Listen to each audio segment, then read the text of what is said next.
What we're going to do in this video is graph linear inequalities with two variables. When you graph inequalities that are linear, you want to pay a particular attention to the inequality. These two inequalities represent greater than or less than. The line that you're going to graph is a dashed line.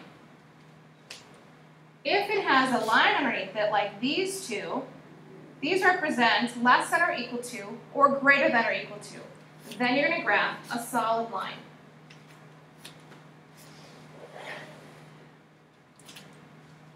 This statement here is very important. When you have a linear inequality and you want to solve it for y, if you by chance multiply or divide by a negative number, then you must flip the inequality direction. Make sure you're aware of that. Common mistakes happen when students don't forget to flip the inequality direction. Let's go through and graph this first inequality. We want to graph the inequality y is less than x plus 5. It's going to be a linear inequality. Think of this linear inequality as how we graph lines. So we're going to just drop the inequality for now and ignore it and change it to an equal sign. So y equals x plus 5. And this is in slope-intercept form. So we have two things to pick out. What is the slope? Well, in this case, the slope is in front of the x, so our slope is 1, or 1 over 1. And then our y-intercept is positive 5. And we're going to go ahead and graph the line first. And then we'll take care of the inequality second. So when you graph a line, you start with the y-intercept first. And our y-intercept is where it touches the y-axis. So here's my y-axis, and I'm going to go up 5 units. 1, 2, 3, 4, 5. Go ahead and create an ordered pair there, over 0, up 5. Now we'll do our slope, and our slope is 1. So we're going to rise 1 and run 1 and create these ordered pairs. Now, we have to, before we create the line, we have to decide, is it going to be solid or dashed or dotted? If we go back to this slide, notice that this is a less than, it's not equal to, so we're going to dash or dot the line. Because it cannot include the line. Now we need to choose where to shade either above or below this red dashed line. So what we're going to do is we call test points. And we're going to test a point somewhere above and somewhere below. So I'm going to pick below first. And I'm just going to randomly pick a nice pretty number, 0, 0. So I'm going to pick one other point above. So I'm going to pick the point 0, 10. And we want to find out which one is the true inequality piece.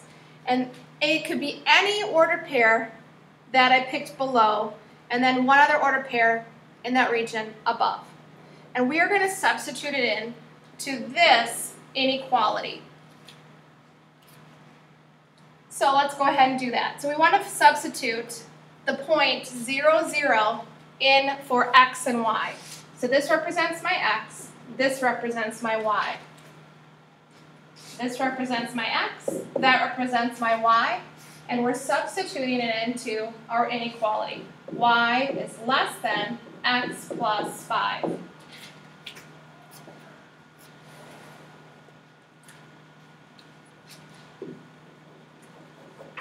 All right, so when we substitute it in, we substitute 0 in for y, 0 in for x, and then leave the rest of the inequality alone. Now let's simplify that right side. 0 plus 5 is 5. Now read the inequality. Is 0 less than 5? Or is 5 greater than 0? Yes, this is true. So when we shade, we're going to shade the region that is true. So in this case, we're going to shade the green region. So I'm going to shade this color in purple. Every ordered pair in this region below the red line is a solution to this inequality. Now let's just check to make sure we've done our math correctly. We're going to test a point above. So we've already chosen the blue ordered pair as 0, 10, and we're going to substitute it in to right here. So we're going to plug in 10 for y, 0 for x, and we're going to simplify it. So 10 stays as it is, 0 plus 5 is 5. Now let's read the inequality. Is 10 less than 5? Or, another way to say it, is 5 greater than 10? No, this is false. So we would not shade the region that is false. So above this red dashed line is false. Every ordered pair in there is false. So we would not shade that region.